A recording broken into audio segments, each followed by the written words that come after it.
This presentation delves into folklore and historical accounts that some may find disturbing. Viewer discretion is advised. Imagine the person you trust most, your friendly neighbor, the quiet woman who runs the corner store, your own family member. Now imagine that by night they transform. Their spine cracks, their limbs elongate, and massive leathery wings tear from their back. They become something else entirely, something that hunts in the dark. This isn't a scene from a Hollywood movie. For millions of people in the Philippines, this is a deeply ingrained, terrifying reality.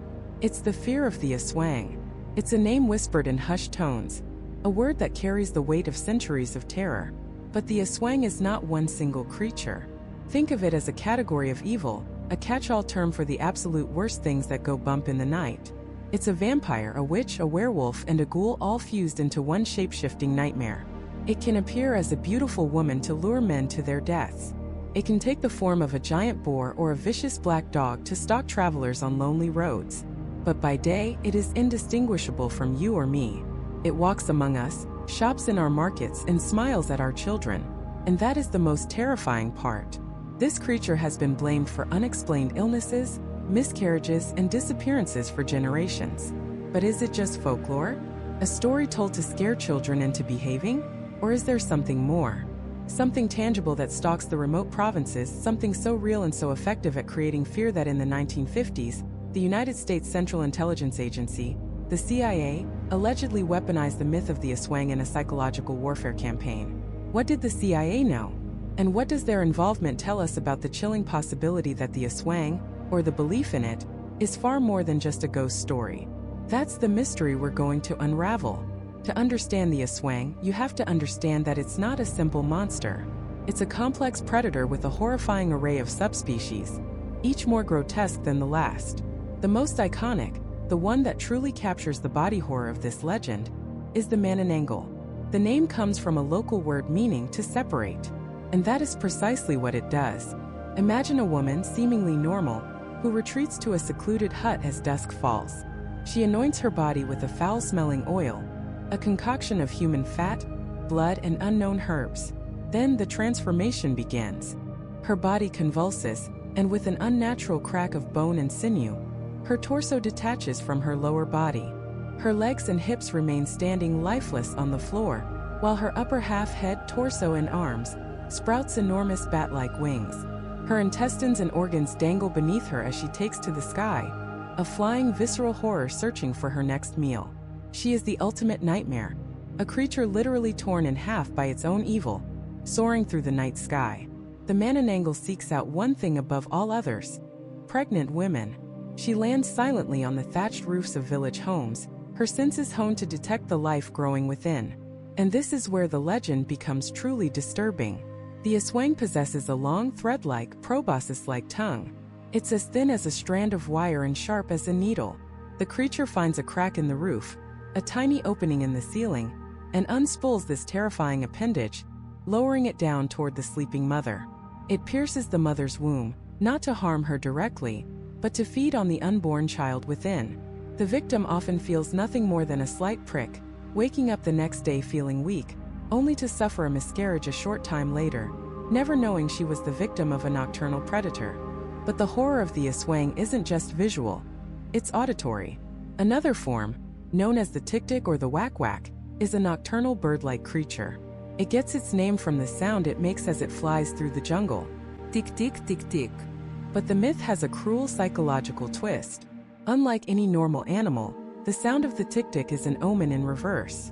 When you hear its call loud and clear, it means the creature is far away. You're safe for now. But when the tik-tik sound becomes faint, a barely there whisper on the wind, that's when you should be terrified.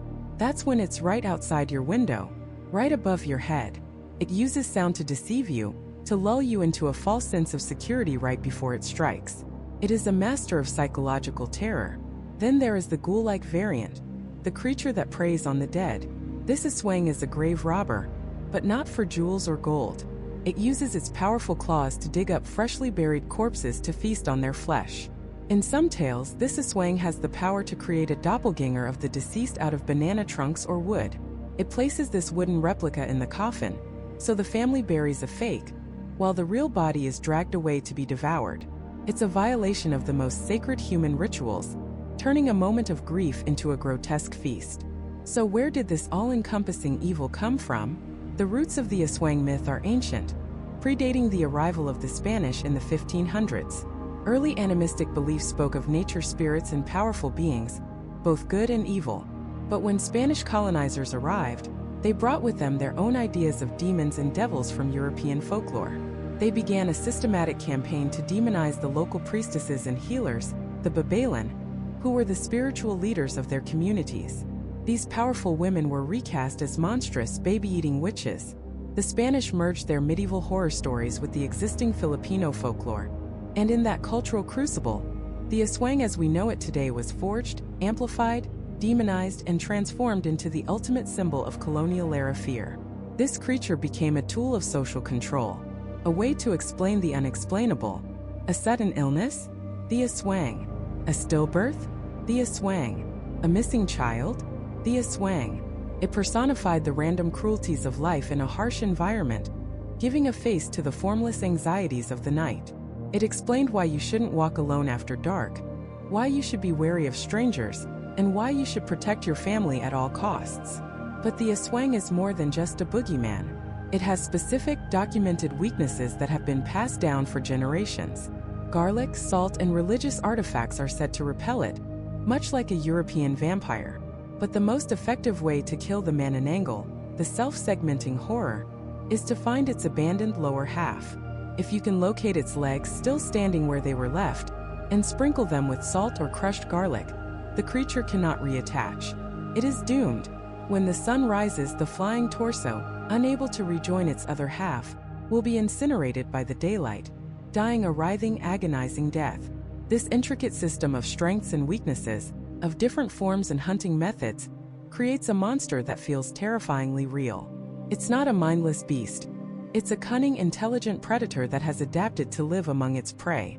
It's a fear that has survived colonization, war, and the modern age. But its most fascinating chapter began not in a remote village, but in the war rooms of the Cold War. Because when American intelligence operatives needed a way to fight a shadowy enemy hiding in the jungle, they didn't turn to bombs or bullets. They turned to the Aswang. And in doing so, they blurred the line between myth and reality forever. They proved that a story, a simple, terrifying story, can be the most powerful weapon of all. The year is 1950. The setting, the dense, mountainous jungles of the Philippines. A brutal guerrilla war is raging. On one side, the newly formed Philippine government, backed by the United States. On the other, the Hukbalahap, a peasant-led communist insurgency. The Hooks are masters of the jungle. They move like ghosts, striking from the shadows and melting back into the foliage. They have the support of the local villagers, who see them as liberators. For the government, the war is a disaster. They are losing ground, losing soldiers, and losing hope. Into this desperate situation steps an American. He's not a general. He's not a soldier. He's a former advertising executive turned CIA operative. His name is Edward Lansdale, and he understands something that the generals don't. He understands that wars aren't just won with bullets and bombs. They are won in the minds of the people. They are won with stories. Lansdale was a pioneer of psychological warfare. His job was to turn the tide, to break the will of the Hook rebels and sever their connection to the villagers who protected them. But how? How do you fight an enemy that holds every advantage? How do you defeat an army that the people believe in? You don't attack their bodies. You attack their soul. You find what they fear most, deep in their bones, a fear passed down for generations, and you make it real. Lansdale and his team began studying the local folklore. They listened to the stories told in whispers around village fires. They learned of the Tiyanak, the vampiric baby that cries in the woods to lure victims. They learned of the Copper, the giant that sits in the trees smoking a cigar. But one creature stood out. One creature was spoken of with a unique and profound terror: the Aswang. They learned that the Aswang was a shapeshifter, a creature of the night that preyed on the sick, the unborn, and the lonely traveler. They learned that the Hook soldiers, for all their battlefield bravado and Marxist ideology, were just as terrified of this creature as any child. The jungle was their fortress, but at night, it was also the Aswang's hunting ground. This was the key. This was the weakness Lansdale had been searching for. His plan was as brilliant as it was macabre. He wouldn't try to convince the people that the Aswang wasn't real. He would do the opposite. He would prove that it was. First, his PSYOPs teams targeted a Hook stronghold on a particular hill. They got their hands on a low-level reconnaissance plane, but they didn't drop bombs. They dropped words. They flew over the nearby villages and broadcast a terrifying message from the sky, using a local dialect. They warned the villagers to stay inside, to mark their doors with garlic, because a powerful Aswang had made its lair on the Hook's hill, and it was hungry. Then the second phase began. Lansdale's combat patrols would enter the jungle near the Hook encampment, but they wouldn't engage. Instead, they would hide a loudspeaker and play eerie, unsettling sounds, the sounds the villagers associated with the Aswang.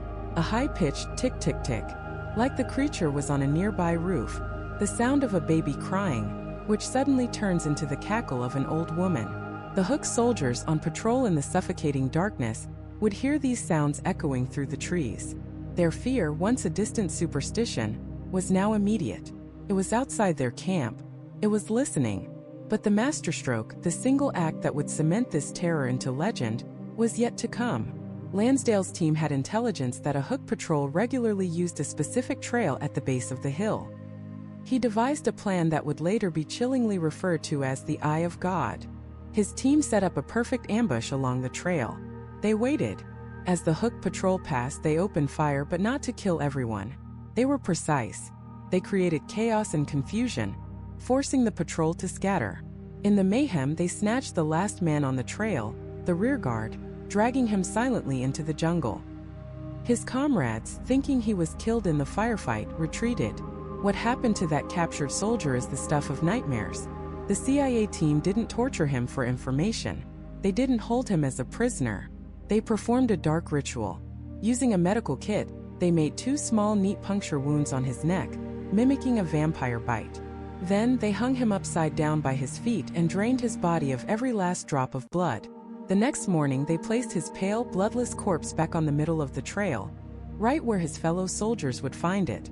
Imagine the scene. A group of hardened guerrilla fighters, creeping back to the site of the ambush to recover their fallen comrade.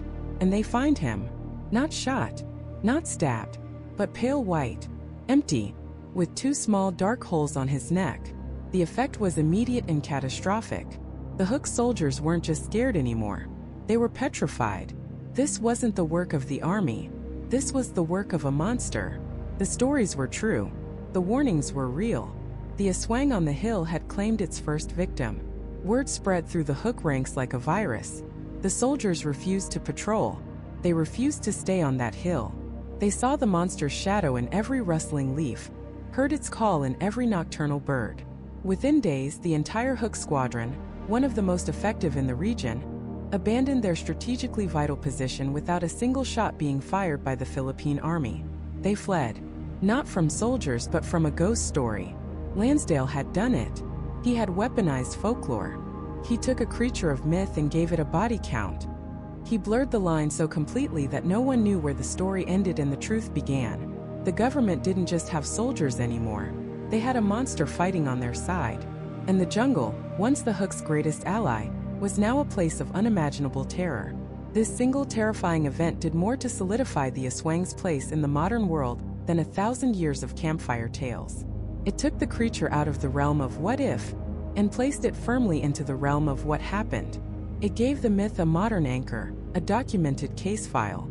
After Lansdale, the Aswang wasn't just a story you told your kids to make them behave. It was the reason a platoon of battle-hardened soldiers dropped their rifles and ran for their lives. But this begs the question, what exactly were they running from? What is this creature that holds such power over the human psyche? The name Aswang is often used as a catch-all term, like vampire or werewolf in the West. But the reality is far more complex and far more terrifying. The Aswang is not one monster. It's a category of them, a family of nightmares, each with its own unique and horrifying way of hunting, of killing, of feeding. And to truly understand the fear it inspires, you have to meet the whole family.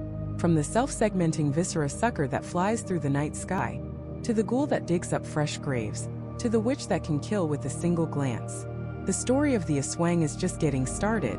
Let's begin with the most visually grotesque, the one that haunts the dreams of children and adults alike, the Manananggal. The name itself comes from the Tagalog word tanggal, which means to separate or to remove. And that is exactly what it does. Imagine a seemingly normal woman living in your village. By day, she might be a quiet neighbor, a reclusive figure you barely notice. But when night falls, a horrific transformation begins. She retreats to a hidden place, perhaps a secluded hut or a dense grove of banana trees, and anoints her body with a foul-smelling oil. Then, with a sickening crack of bone and a stretching of skin, her upper torso detaches from her waist and legs. Giant, leathery bat-like wings sprout from her back, and her entrails, her viscera, dangle beneath her as she takes to the sky, a living, breathing nightmare. Her lower half, the legs and waist, remain standing, completely vulnerable, a critical detail we'll come back to. But the flying half, the monster, is now on the hunt. And its preferred prey is the most vulnerable of all: pregnant women. The Manananggal is drawn to the scent of a developing fetus. It will land silently on the thatched roof of a house, its grotesque form silhouetted against the full moon. From its mouth, a long, impossibly thin, proboscis-like tongue unfurls. It seeks out a crack in the roof, a gap in the bamboo walls, and slithers it down towards the sleeping mother. The goal is to pierce the mother's womb and suck out the heart of the unborn child, or sometimes to drain the mother of her blood. The only sign of its visit might be a small, strange mark on the mother's belly in the morning, followed by a tragic miscarriage. This is what makes the Manananggal so terrifying. It's not just a monster that attacks you head-on. It's an insidious thief that steals life from the sanctuary of the womb. So how do you fight something so horrifying? The folklore provides a surprisingly practical survival guide. First, the Aswang, in many of its forms, has a powerful aversion to common household items. Salt, for example, is said to burn their skin like acid. Spreading coarse salt around your home, especially on the windowsills, is a common defense. The sharp, pungent smell of garlic is another powerful repellent. You'll often see braids of garlic hanging in rural Filipino homes for this very reason. And then there's the buntot pagi, the dry tail of a stingray, fashioned into a whip. The sound of this whip cracking through the air is said to be agonizing for the creature, driving it away in pain. But the ultimate weakness of the Manananggal lies in its separated body. If you can find its abandoned lower half while the top is out hunting, you have it cornered. The key is to sprinkle salt, or crushed garlic, or ash onto the exposed flesh of the waist. This prevents the upper torso from reattaching. When the sun begins to rise, the Manananggal must return to its lower half. If it can't reconnect, the first rays of sunlight will incinerate it, turning the flying horror to dust. It's a race against time, a desperate search in the dark for the monster's other half before it returns to claim another victim. This creature, this self-segmenting horror, is often associated with a specific sound, a tick-tick or a whack-whack sound echoing through the night. This brings us to another member of the Aswang family, sometimes seen as a distinct creature, sometimes as a companion or another form of the Manananggal itself. These are the tick-tick and the whack-whack. Unlike the Manananggal, these are often described as bird-like creatures, sometimes giant bats or owls with sharp talons and humanoid faces. They are the scouts, the harbingers of doom. Their defining characteristic is a terrifying use of sound to deceive their victims. When you hear their call, the tick-tick-tick or whack-whack-whack, loud and clear, it means the creature is far away. You're relatively safe. But as the sound grows fainter, softer, almost like a whisper on the wind, that's when the terror truly sets in. Because that means the creature is right on top of you. It uses this auditory trick to lure its prey into a false sense of security. You hear the sound fading and you relax, thinking the danger has passed. And that's the precise moment it strikes, swooping down from a tree to snatch a lone traveler or a child who has stayed out too late. The fear they inspire is primal. It's the fear of being watched, of being hunted by something that understands psychological warfare. It turns a peaceful night in the province into a tense, listening game where a fading sound isn't a relief, but a death sentence. But not all Aswang hunt the living. Some prefer their meals already dead. This is the domain of the ghoul, the grave robber of the Aswang family, known as the balbal. The balbal is a creature of pure desecration. It has an overpowering stench of decay and a hunger for human corpses. It uses its long, sharp claws to dig up fresh graves, pulling the bodies from their coffins to feast upon the flesh. But the balbal is also a creature of cunning deception. It understands that a missing body will cause alarm. So after it steals the corpse, it leaves a substitute in its place. It carves the trunk of a banana tree into a crude effigy of the deceased person and places it inside the coffin before reburying it. To the grieving family, everything looks normal. But the effigy has a strange, lingering sickness to it. Anyone who comes near the fake body is said to fall ill, wasting away as if the life is being drained from them. This belief is one of the reasons for the Filipino tradition of the lamay, or the wake, where family and friends stay awake with the body of the deceased for several nights before the burial. It's a time to pay respects, yes, but it's also a vigil. It's a way to guard the body, to ensure a creature like the balbal doesn't come to steal away your loved one from their final resting place. The laughter, the food, the card games you see at a Filipino wake are all part of keeping the energy high, of keeping watch through the long dark hours of the night. It's a tradition born from love, respect, and a deep-seated, ancient fear of what lurks in the shadows, waiting for an opportunity to feast. From the skybound horror that splits in two, to the bird-like hunters that trick your ears, to the ghouls that desecrate the grave, the Aswang family is vast and varied. They are monsters of the physical realm, creatures you can see, hear, and if you're unlucky, fight. But there is another kind of Aswang, one that is perhaps even more terrifying. It doesn't need giant wings or claws that can tear through soil. It doesn't need to hunt in the dark or steal from the dead. This Aswang can be your neighbor, the friendly woman who sells you vegetables at the market, or the old man who sits on his porch every day. They look perfectly human because they are. But they wield a different kind of power, a darker magic. This is the witch, the sorcerer, the Aswang that can kill you without ever laying a hand on you, the one that can bring ruin to your family with a simple curse, a knotted doll, or a single hateful glance. This is the magic of hexes and whispers. The power of ill will give in form and function. In the Philippines, this practitioner of dark arts is known as the mangkukulam. While other Aswang might tear you apart, the mangkukulam breaks you from the inside out, often from miles away. Their methods are intimate, personal, and terrifyingly patient. Imagine a small village. A man strong and healthy one day is suddenly racked with a mysterious illness the next. His stomach feels like it's filled with ground glass. He wastes away, his skin turning a sickly yellow. Doctors in the city run every test they can think of, but they find nothing. No bacteria, no virus, no logical explanation for his rapid decline. Desperate, his family turns from modern medicine to ancient wisdom. They seek out the local albulario, the folk healer, who listens, nods grimly, and diagnoses not a disease but a curse. A kulam. The mangkukulam's primary tool is sympathetic magic. The idea that an action performed on one object can affect another object that has a connection to it. Their most infamous instrument is a doll, a crude effigy of their intended victim. But this isn't just a simple doll. To make the connection real, to forge that supernatural link, the mangkukulam needs something of you. A lock of your hair, a clipping from your fingernails, a scrap of your clothing still holding your scent. Even a photograph will do. Once they have this piece of you, the link is forged. The doll becomes a stand-in for your own body. The mangkukulam will take this effigy to a secluded place, a dark corner of their hut, a remote cave, or a cemetery at midnight, and begin their ritual. They whisper incantations, calling upon dark spirits and forgotten deities to lend them power. And then the torture begins. A needle pushed into the doll's stomach becomes an agonizing, stabbing pain in your gut. A pin through its leg causes your own leg to seize up, crippled and useless. They might hold the doll over a candle flame, and you'll be consumed by a fever that no medicine can break. They can do this for days, weeks, even months, slowly and sadistically dismantling your life, watching from afar as your family suffers, as you wither into a shadow of your former self. The horror of the mangkukulam is its intimacy. This isn't a random monster attack. To be the victim of a kulam means you have personally offended someone.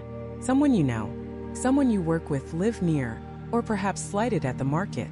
It's your neighbor, your rival, the quiet old woman you forgot to greet one morning.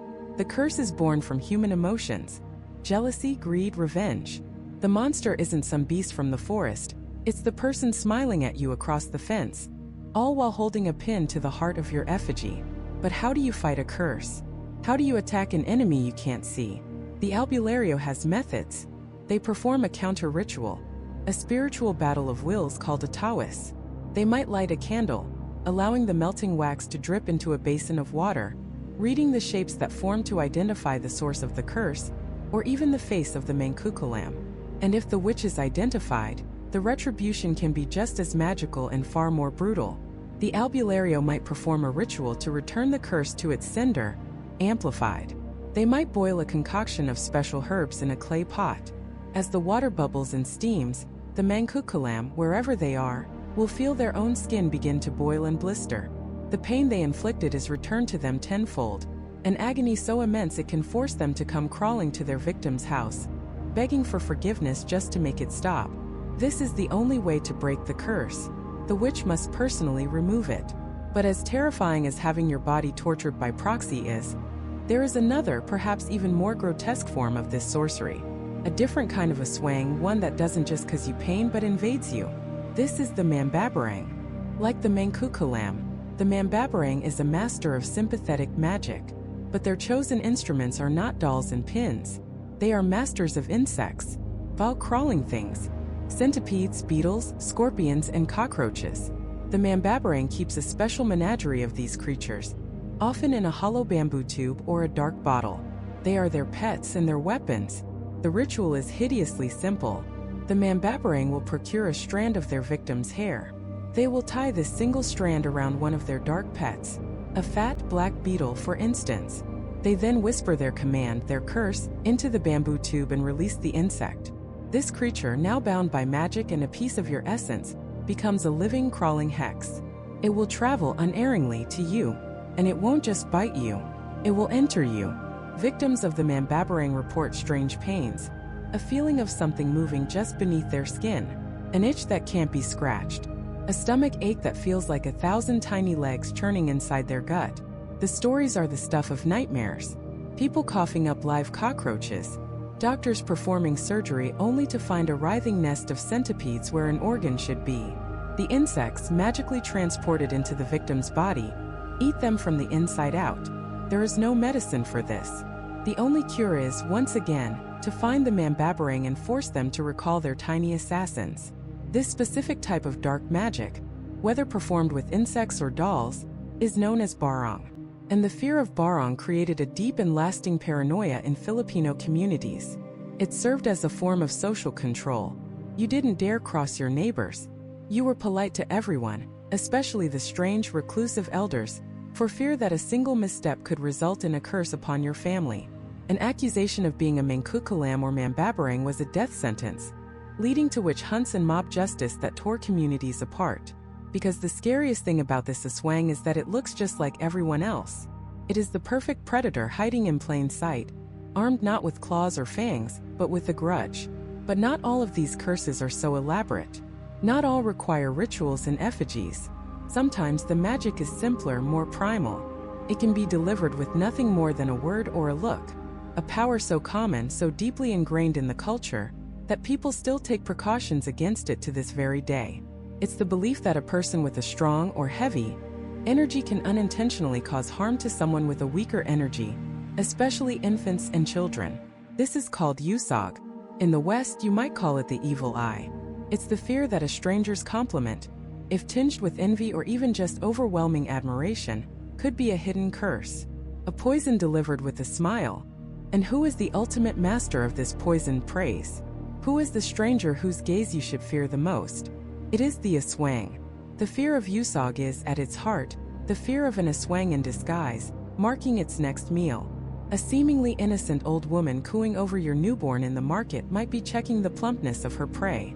A friendly man admiring a pregnant woman's glow might be listening for the faint, second heartbeat within her. This is the aswang's primary hunting ground. The vulnerable, the sick, the dying, and most horrifyingly, the unborn.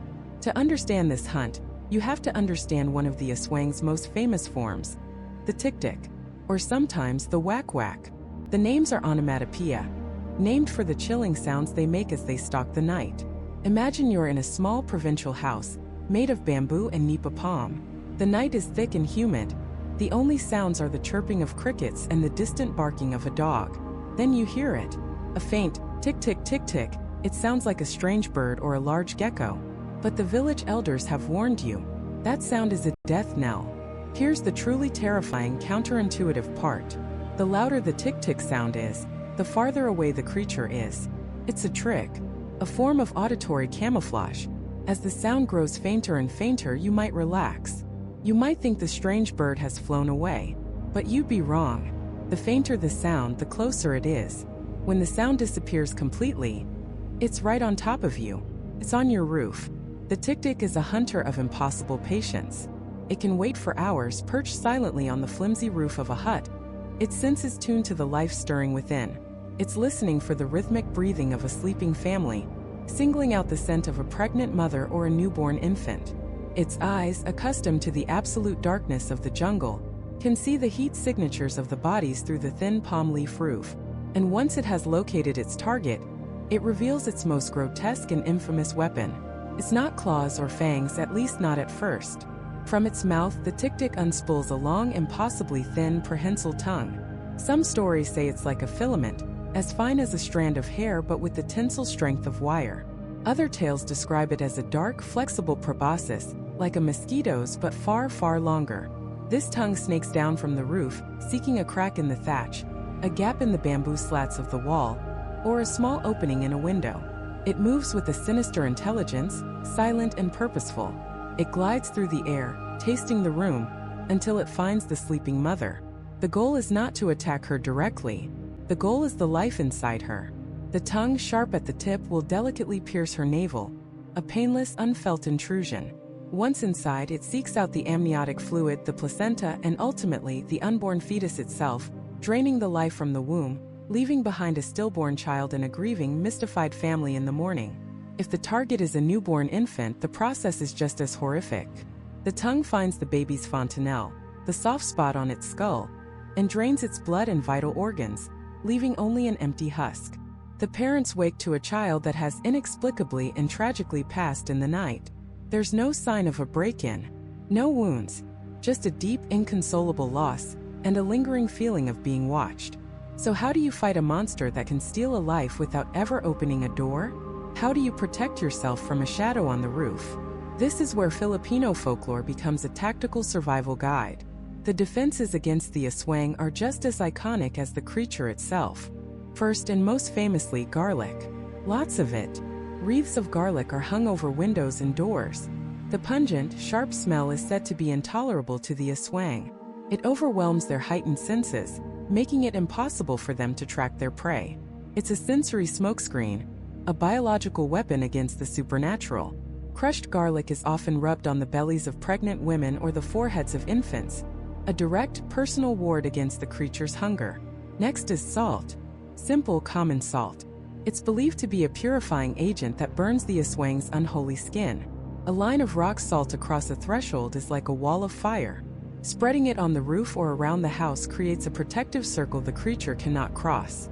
Then there are the more specialized tools. The tail of a stingray, called a buntop pagi, is a potent weapon. Dried and used as a whip, it's believed to be the only thing that can inflict a wound on an aswang that won't heal. The shape like a barbed spear and its connection to the sea, a vast purifying force, gives it this power. And there are other tricks. You can place a broomstick upside down behind a door to trap it. You can fill bamboo tubes with blessed oils and spices. But the most important defense was always community. Vigilance. When a tick-tick was heard in the village, the men would grab their bolos, their machetes, and their torches. They would create a perimeter, banging pots and pans, shouting, creating a cacophony of noise designed to disorient the monster and drive it away. Dogs are crucial allies, as they are said to be able to see the aswang's true form and will bark uncontrollably when one is near. But this constant vigilance creates a different kind of horror. The aswang isn't just a monster that comes from the dark jungle. The core of the legend, the part that makes it so deeply terrifying, is that the aswang is your neighbor. During the day, it is a normal person. It could be the quiet woman at the end of the lane who rarely speaks to anyone. It could be the butcher who always has the freshest meat. It could be the friendly midwife who knows exactly when every baby in the village is due. They live among you. They laugh with you, trade with you, attend the same festivals. But when night falls, they transform. This is the psychological brilliance of the aswang myth. It's not just a monster story. It's a story about social anxiety, about the fear of the other, about the enemy within. An accusation of being an Aswang was the worst thing that could happen to a person. It meant social death, shunning exile, or worse. It was a way to police social norms. Don't be too reclusive. Don't be too strange. Don't be too successful, lest your neighbor's jealousy curdle into suspicion. The most common suspects were often solitary, elderly women, a tragic trope seen in witch hunts around the world. But anyone could be accused. All it took was a strange look, an untimely death in the village, or the testimony of a child who saw something they couldn't explain. Think about that. The monster isn't just outside on your roof.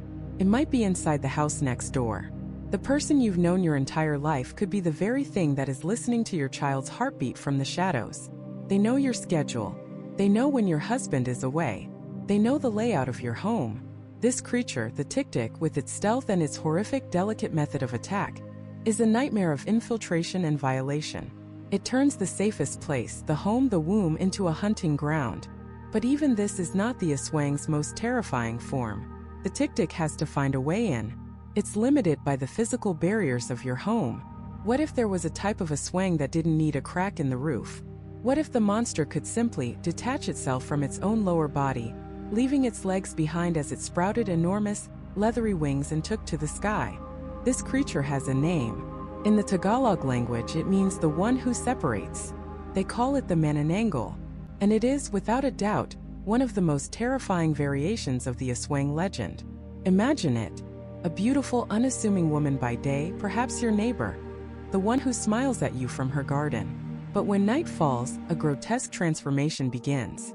She finds a secluded spot, a dark room, a dense thicket of banana trees, and anoints her body with a foul-smelling oil. Then, with a sickening crack of bone and a tearing of flesh, her upper torso detaches from her waist and legs. Her lower body, an empty, lifeless shell, remains standing vulnerable, while the top half sprouts massive, bat-like wings and launches itself into the darkness. The Manananggal is a nocturnal hunter, driven by an insatiable hunger for one thing: the unborn. It soars silently over the rooftops of sleeping villages, its keen senses searching for the scent of a pregnant woman. Its primary target is the developing fetus inside the mother's womb. When it finds a victim, it lands softly on the fragile nipa palm roof of the house. From its mouth, it extends a long, impossibly thin, proboscis-like tongue. This tongue, sharp as a needle at the tip, seeks out any tiny crack or hole in the roof, slithering down through the ceiling like a grotesque serpent, aiming for the sleeping woman's abdomen. It pierces her skin, a painless, almost imperceptible prick, and begins to feed on the heart of the fetus, draining its life force, its very essence. The mother might only feel a slight weakness the next morning, a strange sense of being drained, never knowing the true horror that visited her in the night.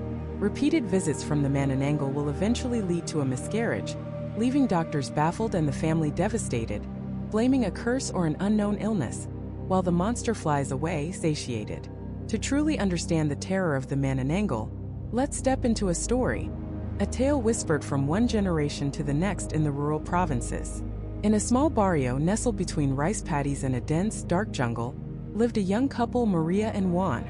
They were expecting their first child, and the entire village shared in their joy. Maria was radiant, her belly swelling with new life.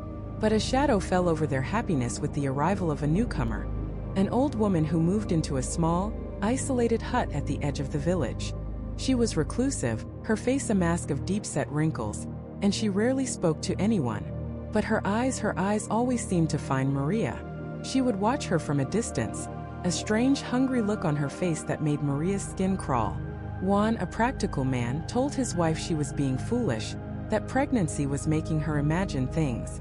But soon, the nights in their small home became filled with a subtle dread. It started with a sound, a faint, rhythmic pack that seemed to come from the sky. Juan dismissed it as a tuco, a large gecko common in the area. But Maria knew it was different. It was heavier, more deliberate, like the beating of enormous, leathery wings. Then came the shadows. On moonlit nights, a vast, dark shape would momentarily blot out the stars as it passed over their home. Maria would lie awake, heart pounding, clutching her stomach protectively as the sound faded into the distance. One night, the sound didn't fade. It stopped, directly overhead. Maria's breath caught in her throat. A soft thud on their nipa roof like a heavy sack of rice being dropped. Silence. Then a faint slithering sound. She looked up at the ceiling at the woven palm leaves and saw it. A thin, dark line, no thicker than a piece of string, was slowly, deliberately, pushing its way through a tiny gap. It was the tip of the monster's tongue. Paralyzed with fear, Maria could only watch as it descended, swaying gently in the still air, searching. It was questing for her, for the life inside her. A primal scream tore from her lungs, waking Juan in an instant. He grabbed his bololo, a long, heavy machete, and slashed wildly at the ceiling. There was a wet, tearing sound, a horrific shriek from outside, and the frantic, deafening beat of wings as the creature fled into the night. The next morning they found a small dark stain on their bedroom floor. It smelled coppery like old blood. Juan was no longer a skeptic. He knew his wife and his unborn child were being hunted. The village elders confirmed their fears. It was a Manananggal. They told him the creature was likely living among them, disguised as a normal person.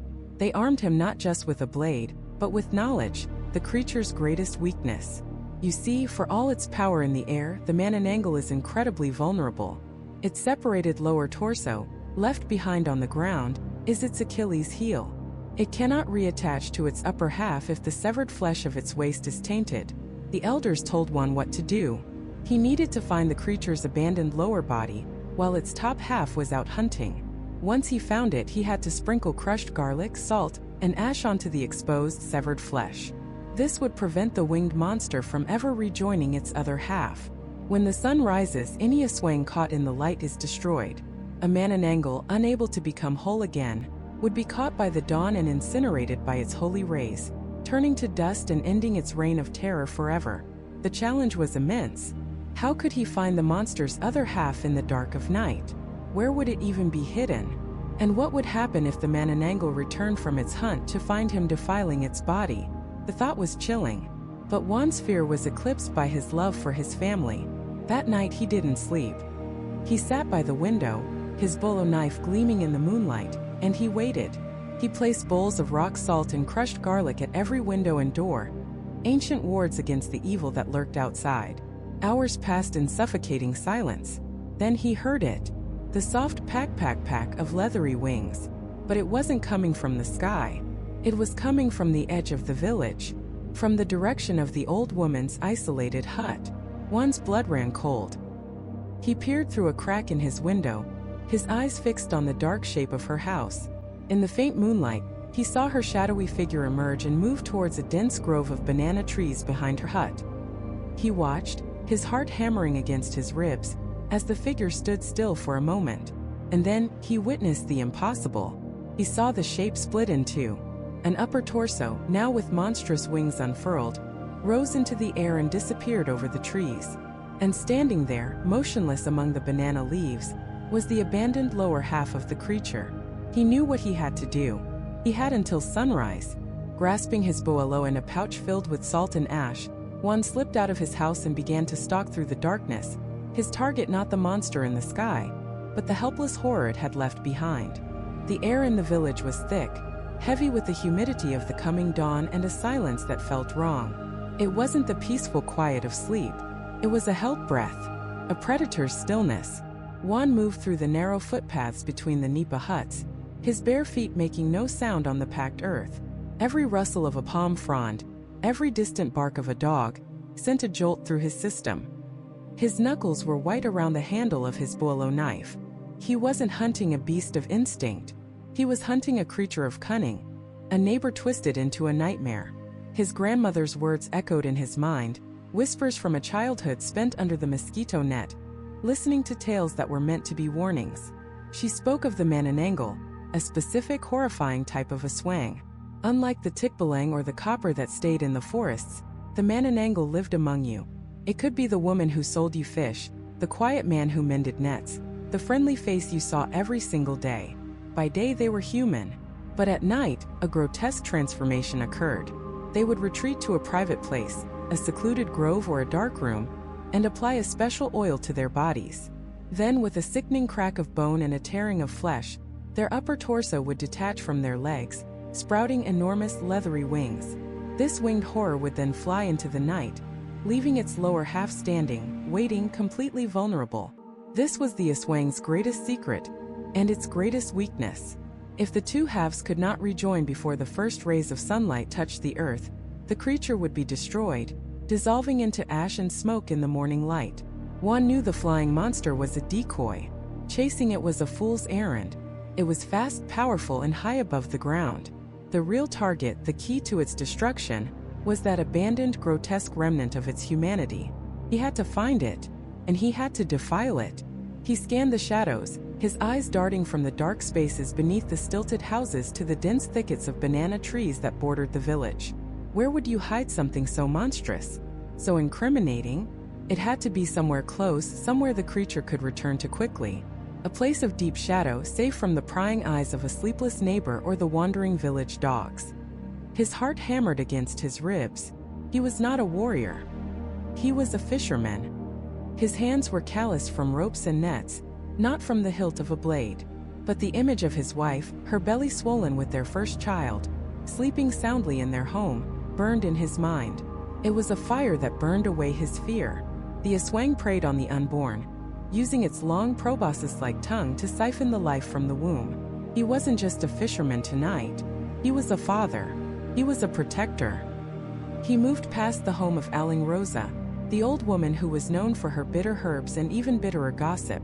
He saw no signs of disturbance. He crept by the hut of Mang Berto, the village carpenter, whose snores were a familiar rhythm of the night. All was quiet. It was maddening. The creature could be anyone. The evidence could be anywhere. He felt a cold dread creep up his spine. What if he was wrong? What if he couldn't find it? The sky in the east was already beginning to soften from inky black to a deep, bruised purple. Time was running out. Then he caught it. A smell. Faint but unmistakable. It wasn't the familiar scent of wood smoke or the salty tang of the sea. It was a cloying metallic odor, mixed with something sharp and vinegary. The scent of rot, but a strange, unnatural rot. His grandmother had told him about this too. The smell of the Aswang's oil, a foul concoction of cursed herbs and human remains. He followed the scent, his senses screaming. It led him away from the cluster of houses, towards an old, abandoned hut on the edge of the village. The structure was dilapidated, its thatch roof half-eaten by termites, its walls leaning precariously. No one had lived there for years. It was the perfect hiding spot. One flattened himself against the crumbling bamboo wall, listening. He heard nothing but the frantic thumping of his own blood in his ears. He peered through a crack in the wall. The moonlight streamed through the holes in the roof, illuminating the interior in ghostly stripes of silver and black. And there, in the center of the hut, he saw it. The sight was a violation of nature, a blasphemy against the human form. It was the lower half of a human body, from the waist down, standing upright on its own. The legs were slightly bent, as if bracing for a weight that wasn't there. The waist was a clean, horrific cross-section of flesh and bone, glistening wetly in the moonlight. It was perfectly still, an obscene statue waiting for its other half to return from a night of terror. Nausea rose in his throat, hot and acidic. He swallowed it down, forcing himself to focus. This was it, the moment of truth. He slipped around to the doorway, the boilo knife held forward, his other hand clutching the small pouch. He knew the ritual by heart. It wasn't enough to simply destroy the body. That might not be enough to kill the creature. You had to prevent it from ever rejoining. You had to contaminate it, to make it anathema to the unholy thing that was soaring through the sky. He stepped inside, the vinegary smell now overpowering. He reached into his pouch and pulled out a handful of coarse rock salt mixed with ash from the cooking fire. Salt, the purifier, was said to burn the Aswang's flesh like acid. Ash, the remnant of fire, would blind its senses and confuse its connection to its body. He took a deep breath, steeling himself, and lunged forward. He smeared the gritty mixture directly onto the exposed, severed waistline. He worked quickly, his hands trembling, packing the salt and ash into every crevice of the unholy wound. The flesh beneath his fingers felt strangely cold, clammy, and unreal. He grabbed another handful, this one containing cloves of crushed garlic, its pungent aroma cutting through the stench of rot. He rubbed it vigorously over the skin of the torso, the oil stinging his own cuts and scrapes. According to the old tales, the smell of garlic was intolerable to the Aswang. a ward against their evil. He was so focused on his grim task, on the race against the rising sun, that he almost didn't hear it. It was not the shriek of a monster. It was not the wind. It was a human sound. A sharp, choked gasp from the doorway behind him. Juan froze, his hand still pressed against the grotesque, salt-covered torso. The blood drained from his face. He slowly, so slowly turned his head. Standing in the doorway, silhouetted against the pre-dawn sky, was a figure. They were clutching the doorframe, their body trembling. The first hint of morning light caught their face, illuminating wide, terrified eyes and a mouth open in a silent scream. It was Alara, the village weaver, the quiet, gentle woman who lived just 2 huts down from him. And in her eyes, one saw not just the terror of a person who had stumbled upon a nightmare, but the dawning, soul-shattering horror of recognition. For a heartbeat that stretched into an eternity, the world stood still. There was only the rustle of leaves, the distant cry of a night bird, and the thundering of 2 hearts in the sudden, suffocating silence of the jungle clearing. Juan, still caught between man and beast, saw the universe of horror reflected in Alara's eyes. It wasn't just fear of a monster. It was the deeper, more profound terror of seeing a neighbor, a friend, twisted into an abomination. The man who had helped her mend her roof just last week, the one who always had a kind word for her children, was this thing. Her mouth opened, but no sound came out. It was a silent scream, a gaping void that swallowed all the air around them. And then instinct, primal and absolute, took over. She didn't hesitate. She didn't rationalize. She turned and ran. Her feet, bare and calloused, slapped against the damp earth, slipping on roots and wet leaves. She didn't look back. She couldn't. To look back would be to confirm the impossible, to give the nightmare a name and a face she knew. The jungle, once a place of familiar paths and comforting sounds, was now an alien landscape of grasping branches and menacing shadows. Every snap of a twig was him. Every gust of wind was his breath on her neck. And Juan was frozen. The hunter's instinct warred with the man's panic. The monster wanted to give chase, to silence the witness, to finish the hunt. But the man, the part of him that was still Juan, was screaming in a prison of his own flesh. He saw Alara flee, and a wave of cold dread washed over him, colder than any mountain stream. It was over. The secret he had guarded his entire life, the careful balance of his 2 worlds, had just been shattered by a single accidental glance. His transformation, which had been receding, now crashed back over him. Not into the full beast, but into something hurried, something desperate. He scrambled to his feet, his limbs still aching and elongating, and plunged into the undergrowth after her. Was he chasing her to kill her? Or was he chasing her to what? Beg? Explain the unexplainable? He didn't know. He just knew he couldn't let her reach the village. The sounds of her panicked flight were his beacon. He was faster, stronger, more at home in the darkness. He crashed through foliage that she had to circumvent, his powerful legs eating up the distance between them. He could smell her fear, a scent more intoxicating and terrifying than any other. He was closing in. He could hear her ragged, sobbing breaths. Alara burst from the tree-line, stumbling into the outer ring of the village. The first few torches cast a weak, flickering light, a sanctuary she clawed her way towards. She screamed, and this time the sound ripped from her throat, raw and full of terror. Aswang! Aswang! The cry cut through the quiet night. Doors were thrown open. Men, still groggy from sleep, emerged clutching bolos and spears. A few dogs began to bark, their howls rising to a fever pitch. What is it? What's happened? A voice called out. Alara collapsed near the central fire pit, gasping for air, her body trembling uncontrollably. In the forest, she choked out, pointing a shaking finger back towards the darkness she had just escaped. I saw it. The monster. It has a face we know. A crowd was gathering now, their faces a mixture of fear, confusion, and skepticism. The village elder, a man named Lachlan with skin like carved wood and eyes that had seen 100 harvests, pushed his way through. Alara, calm yourself, he said, his voice a low rumble of authority. What did you see? It was killing a wild boar, she sobbed. But it wasn't an animal. It was changing. It had a long black tongue, and its eyes, they glowed like embers. Murmurs spread through the crowd. This was the creature of their darkest stories, the haunter of their nights. But it was always a story. a warning to keep children indoors after sunset. It wasn't supposed to be real. Who, Alara? Lachlan pressed, his voice gentle but firm. You said you recognized it. Who did you see? Just then, another figure emerged from the edge of the village, walking not from the forest, but from the path leading to his own hut. It was Juan. He looked tired, his clothes slightly disheveled as if he'd been woken from a deep sleep. He carried a small basket of herbs. What's all the commotion? He asked, his voice laced with genuine-sounding confusion. I was just out gathering some nightroot for my mother's cough. He looked at Alara, huddled on the ground, and his face softened with concern. Alara? Are you all right? You look like you've seen a ghost. Alara's head snapped up. Her eyes, wide with terror and disbelief, locked onto his. There was no monster there. Just Juan. Kind, dependable Juan. But she had seen him. She knew. She scrambled to her feet, pointing a trembling, accusatory finger. It was him. I saw him. He is the Aswang. A collective gasp went through the crowd. The accusation hung in the air, thick and poisonous. It was one thing to claim you saw a monster in the woods. It was another thing entirely to name one of your own. Juan's face registered shock, then hurt.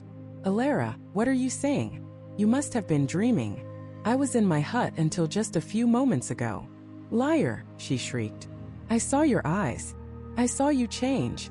The villagers looked back and forth between the hysterical woman and the calm, rational man. Juan was one of their best hunters, a provider, a son who cared for his ailing mother. Alara was a quiet weaver, a good mother, not known for flights of fancy. It was her word against his. Lachlan, the elder, raised a hand for silence.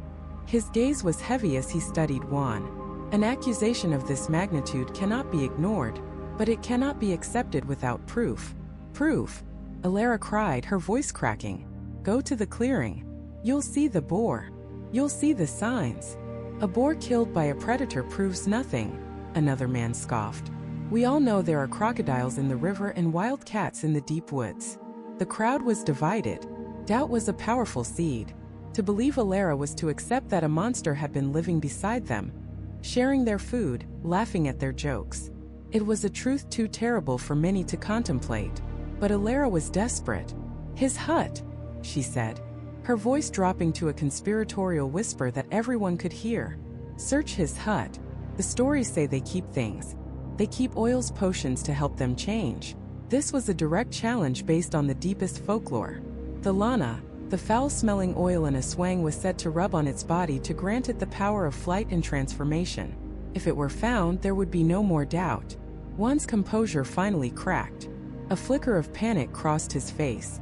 This is madness, he said, his voice rising. You cannot simply invade a man's home based on a nightmare. But his protest was too late. The seed of suspicion had taken root. Lachlan looked at Juan, his old eyes filled with a grim sorrow. If you are innocent, Juan, you have nothing to fear. We must be certain.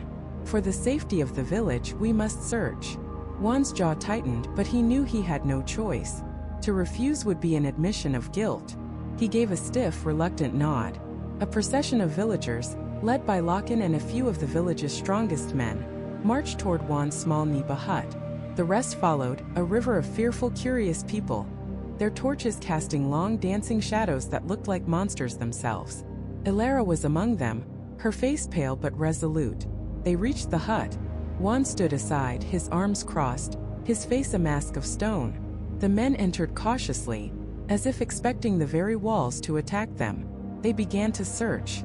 They overturned his sleeping mat, sifted through his cooking pots, checked the thatch of the roof. They found nothing, just the simple belongings of a simple hunter. The crowd outside grew restless. The skeptics began to mutter, casting pitying looks at Alara. Her credibility was dissolving with every empty pot and overturned basket. Then one of the men, searching near the small altar where Juan kept offerings for the ancestors, noticed a loose floorboard. He pried it up with the tip of his spear. Beneath it, nestled in the cool, dark earth, was a small sealed clay jar. He lifted it out. It was cool to the touch. Lachlan took the jar, his hand steady. He looked at Juan, whose face had gone deathly pale. With a deep breath, Lachlan broke the wax seal and removed the lid. A smell foul and otherworldly wafted out. It was the smell of rot and decay, of stagnant water and old blood, mixed with a cloying, unnatural sweetness. Several villagers gagged and took a step back. It was the legendary scent of the Lana. As if that wasn't enough, Lachlan reached into the jar and pulled out the source of the oil, a viscous, dark fluid clinging to what looked like decomposing herbs and something else. He tilted the jar, and a small object, wrapped in the putrid concoction, fell into his palm. He wiped it clean on a nearby cloth. It was a small carved wooden button, identical to the one missing from the tunic of a child who had vanished without a trace 2 moons ago. A horrified silence fell over the crowd. Every eye turned to Juan. The doubt was gone, burned away by the stench of the oil and the sight of the damning proof. The face of their friend, their neighbor, was now the face of a child killer, a monster hiding in plain sight. Juan looked around at the faces that had known him his whole life, and for the first time, he saw no recognition, only fear, and a cold, rising tide of hate. The first voice to cut through the silence was Maria's, the mother of the dead child. Her voice was a raw, shredded thing, barely recognizable. She pointed a trembling finger, not at a monster but at Juan. "You," she rasped, the word cracking in the humid night air. "I saw you. By the river. Your eyes, they were on my boy." It was a lie born of grief, a desperate attempt to give her pain a face, a name. Juan's heart plummeted. He had been by the river, yes, mending a fishing net, just as he did every other day. But her words twisted the mundane into the sinister. He opened his mouth to defend himself, to reason with them, but his words were drowned out by a single shout from the back of the crowd. "Aswang!" The word was a judgment, a sentence, a lit match tossed into a room filled with gasoline. The collective fear of the village, simmering for days, finally found its target. It didn't matter that Juan had helped build their homes, shared their meals, celebrated their births and mourned their deaths. In that moment he was no longer Juan. He was the explanation for the unexplainable. He was the darkness that had stolen a child. A small stone, thrown by a hand he couldn't see, struck him hard on the shoulder. The pain was a sharp, biting thing, but it was nothing compared to the agony of betrayal. He looked at the face of Tomas, the boy's father, a man he had known since they were children themselves. Tomas's face was a mask of pure, undiluted hatred. He saw no friend, no neighbor. He saw only the thing that had ruined his life. Reason was dead. Logic was a ghost. Primal animal instinct screamed at Juan, a single frantic command. "Run!" He shoved past Tomas, a desperate, clumsy movement, and sprinted, not towards his own small hut, where his wife and children would be. That would be a cage.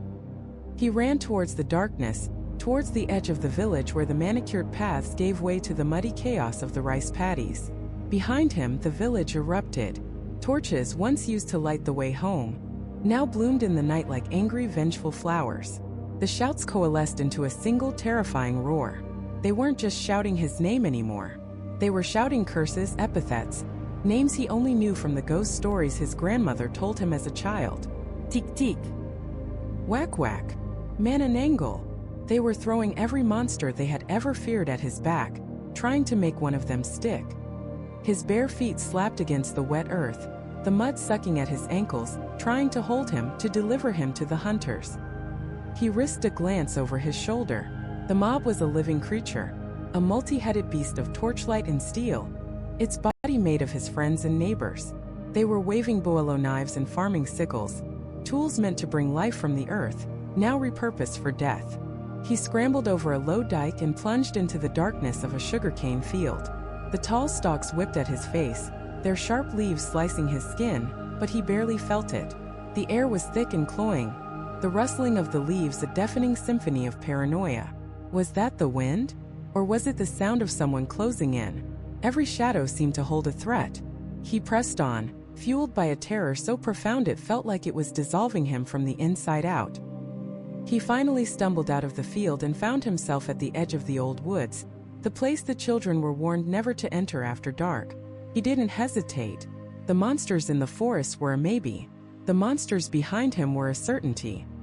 He found a small hollowed-out space beneath the roots of an ancient bolete tree, a place reeking of damp earth and decay, and squeezed himself inside.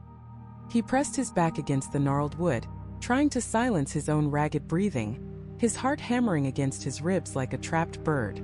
The sounds of the hunt grew fainter, more scattered as the mob spread out, and in that temporary silence, the reality of his situation crashed down on him. How did this happen? An hour ago he was a husband, a father, a fisherman. Now he was prey. He thought of his wife, her gentle smile, his children sleeping in their beds. Had the mob gone to his home? Was his family safe? Or had the village's fear already condemned them too? Guilt by association. The family of a monster must also be monstrous. He remembered his grandmother's stories, her voice low and conspiratorial in the candlelight. She spoke of the Aswang not just as a creature of the night, but as a sickness of the spirit, a suspicion that could curdle a community. She said the Aswang's greatest power wasn't its ability to change shape or fly through the night. Its true power was its ability to wear your neighbor's face, to make you look at someone you've known your entire life and see a demon. He had always dismissed them as folktales, superstitions to keep children in line. He had been so wrong. The stories weren't about the monster. They were a warning about what the fear of a monster can do to people. Strips away reason. It burns away compassion.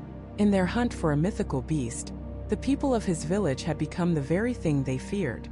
They had become a mob. And a mob is just a monster with many faces. A dog barked nearby. Close. Too close.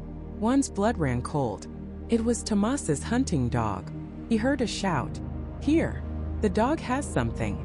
Panic seized him again.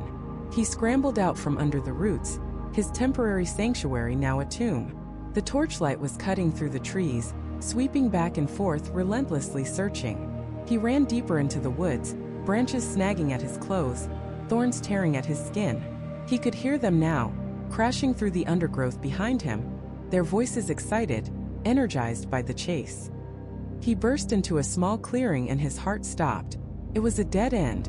A sheer rock face, slick with moss and water, rose up before him, offering no escape. He was trapped. He turned, his back pressing against the cold, wet stone. The torchlight flooded the clearing, pinning him in its glare. One by one, they emerged from the trees surrounding him, cutting off any hope of escape. Their faces, illuminated by the flickering flames, were grim and resolute. They were no longer his neighbors. They were judges, jurors, and executioners. Tomas stepped forward from the crowd, his hunting dog growling at his side. In his hand, he held his longest, sharpest be-on-the-lookout knife. His eyes, hollowed out by grief, met Juan's. There is nowhere left to run, monster.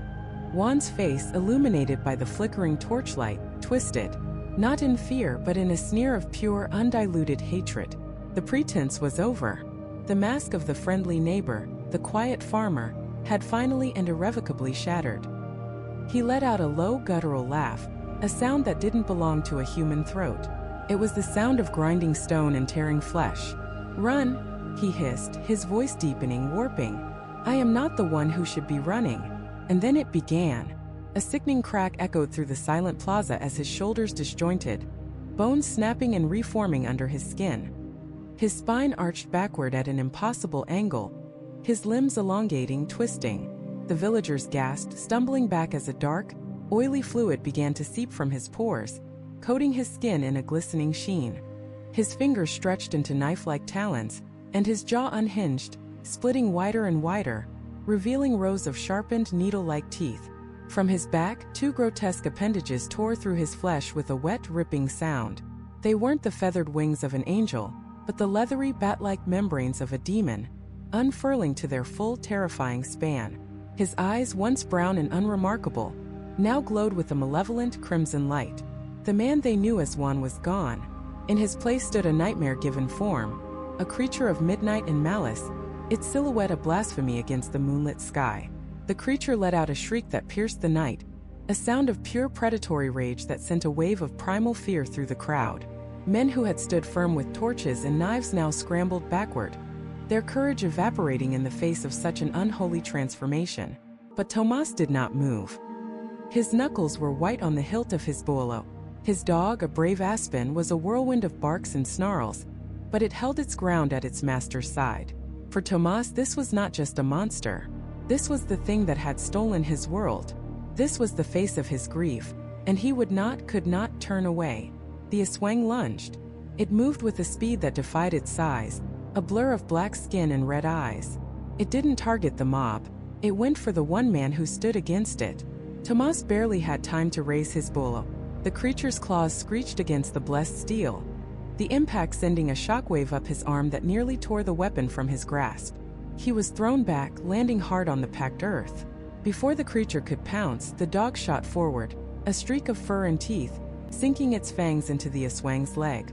The monster roared in annoyance, swatting the dog away with a careless flick of its clawed hand. The dog yelped, sent tumbling through the dust, but it was enough. The distraction gave Tomas the second he needed. He scrambled to his feet, his mind racing. He was no fool. He couldn't match this thing in raw strength. He had to be smarter. He had to be faster. He remembered the old stories, the whispers of the elders. Weaknesses. He feinted left, and as the Aswang swiped, its claws tearing furrows in the air where he'd been, Tomas ducked low and drove the butt of his bulo into its knee.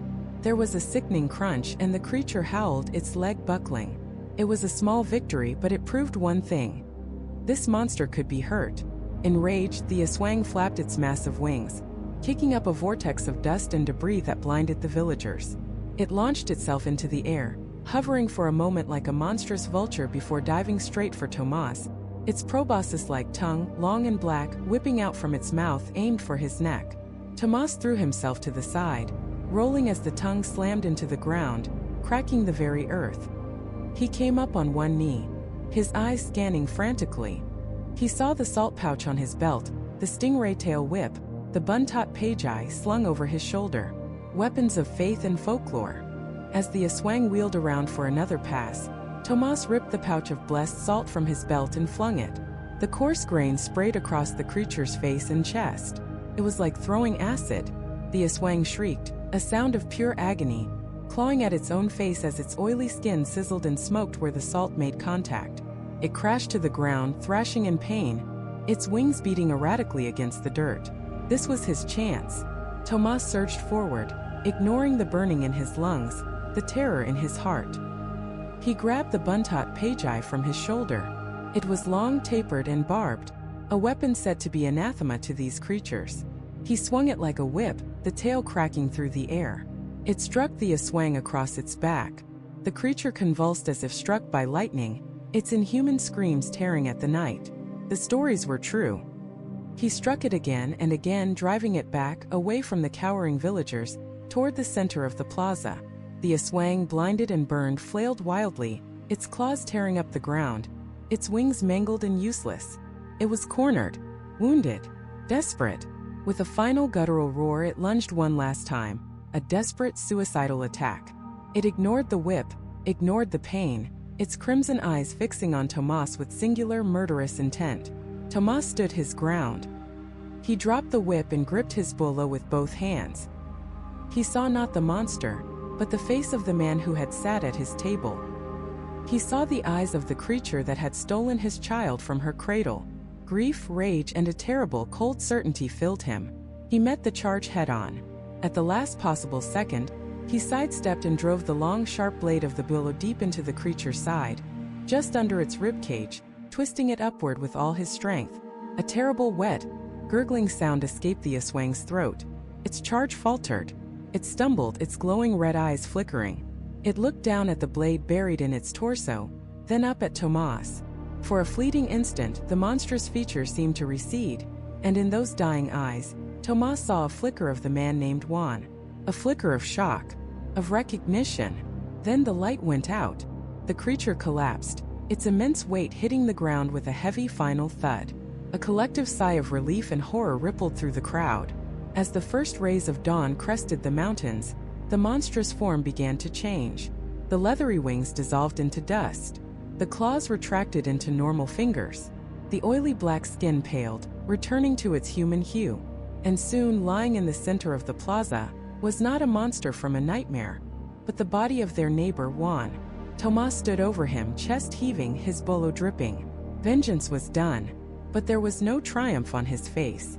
Only a profound, hollow emptiness.